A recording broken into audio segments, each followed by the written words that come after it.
Perhaps the biggest question in all of philosophy is, why is there something rather than nothing? Or better put, as discussed in the first video in this series, why is there anything at all? What if the answer is that it's just more probable that we exist rather than we not existing? If an infinite number of possible worlds could exist, and there's only one type of world with absolutely nothing in it, then it's most likely that something will exist rather than nothing. Imagine a dartboard that contains all possible combinations a universe could be. In the very middle is a world that's totally empty with no concrete objects, no abstract concepts. If you close your eyes and throw a dart, chances are you'll hit a world that isn't totally empty. This is called the probabilistic argument for existence, and in this video I'll be going over the arguments for it from Robert Nozick and Peter van Inwagen, as well as the main refutations of it. Now, if you like this video at any point and thought it was interesting or helpful, please consider giving it a thumbs up, as it really helps this video and channel get seen over the more mind-numbing content on YouTube. Now, the probabilistic argument for existence is a necessitarian-type response to the fundamental question, I think. Necessitarian responses claim that the question can be answered, and there's a logical explanation to the answer, and that it's a necessary truth that something has to exist. Now, Harvard philosopher Robert Nozick first made this probabilistic argument in his book Philosophical Explanations. In it, he actually gives several explanations for why there's something rather than nothing, not because he necessarily thinks he has the answer, but more as an exercise to shake up how we approach the question. Nozick outlined two types of responses to the question, why is there something rather than nothing, or why does anything at all exist, in which he called egalitarian theories and inegalitarian theories. An egalitarian theory means that all states are equal in the sense that they all require an explanation. For example, the state of nothing requires an explanation for existence, just like the state of something.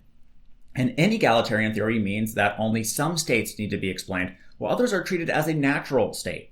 An example of an inegalitarian theory is classical mechanics, where rest is a natural state requiring no explanation, while something like acceleration has to be explained by citing the action of forces. Now, I won't go into Nozick's inegalitarian theories for the fundamental question, mainly because the inegalitarian concept doesn't make a lot of logical sense and seems to use methodologies from physics and applies them to metaphysics incorrectly. Basically, one can't make sense of the idea of a natural state unless we make sense of the forces that are supposed to bring the universe out of its natural state. But no theory for what such a force might be was put forth. Plus, I think that maybe Nozick seems to realize this and tries to set us up for his egalitarian solution to the question, which is to be taken more seriously. Remember, this is the answer that states that all states are equal in their need for an explanation. Now, because of this, we can assign the principle of indifference from probability theory to all states, meaning nothing and something are equally probable. The most extreme version of egalitarianism, which Nozick calls the principle of fecundity, states that all possibilities are realized, meaning every way a universe could exist does. What does that mean? First, since the principle of fecundity itself could probably exist, it would create itself, since all possibilities of universes now exist. In some universe, the principle of fecundity is true. Then, since every probability exists, and there can only be one type of probability in which there's completely nothing, there's something rather than nothing, since the probability of there being nothing or a world of nothing is incredibly small. Another version of this probabilistic argument for existence comes from Peter van Inwagen in 1996. It basically claims the same thing but is outlined a little bit differently. His argument goes as follows. There are some beings. If there is more than one possible world, there are infinitely many possible worlds. There is at most one possible world in which there are no beings. For any two possible worlds, the probability of there being actual is equal. Basically, we know that there are some beings, since we exist, and there is a possible world in which there's absolutely nothing, at least according to him.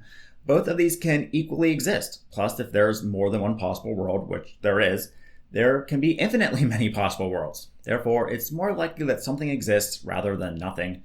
If you have an infinite lottery, the chance that you win is zero, he argues. If there are infinitely populated worlds, the probability of a world that's populated is equal to 1. An empty world with absolutely nothing in it can exist, but it's as improbable as you'll ever get. Now, if you're clever, you'll realize that according to Van Inwagen's own logic, it's just as improbable that we draw our own world in the infinite lottery as the nothing world. But he says he understands this and is set out just to prove that it's more likely that there should be something rather than nothing. So does a probabilistic argument for existence make sense? Is this a reasonable answer to why there's something rather than nothing? Well, Myself and other philosophers see two main issues with this argument. The first is an issue with assuming probabilities. Philosophers such as Matthew Kotzen argue that it's not logical to treat each possible world as equally probable. Now, wouldn't a world that has 3 concrete things be more likely to exist than a world with 1 million concrete things? What about worlds where there aren't any material things at all, but instead abstract objects or concepts? What about worlds where there's absolutely nothing? We have to know something about the operations of how the probabilities are distributed in the first place, which is impossible. Thus, the argument fails. Plus, some probabilities exclude others. If there's a possibility that nothing exists in this infinite multiverse, then other things can't exist.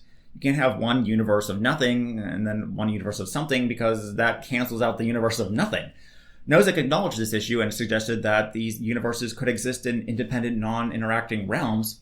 But this doesn't really solve the issue, because it makes his principle of fecundity no longer hold across all realms or universes. Another reason explained by philosophers Gonzalo Rodriguez Pereira and Edward Fescher and others is that both of these probabilistic arguments actually fail to answer the question, why is there something rather than nothing, or why does anything exist in the first place? All the argument does is make the question more complicated, because instead of explaining why there's one universe, ours, we have to explain why infinitely more universes exist. Now imagine someone asking, why is there a bird outside? It doesn't make sense to answer a bird exists outside because there exists another bird alongside it outside. Hence, there's no good reason to ask why one bird is outside. It's sort of like asking, how do you catch a bird? And then answering, well, you catch 2 birds and then you let one of them go. Basically, the premises in both arguments are flawed and the argument doesn't seem to hold. So hopefully that explained the probabilistic argument for existence. And in the next video, I'm going to start diving into some better answers and responses to the fundamental question.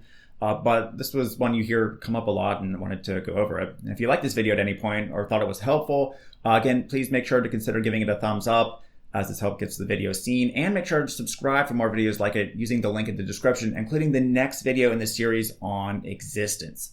And don't forget to turn on the notification bell to receive updates when that video comes out. So thanks for watching, and I'll see you again in the next video in this series.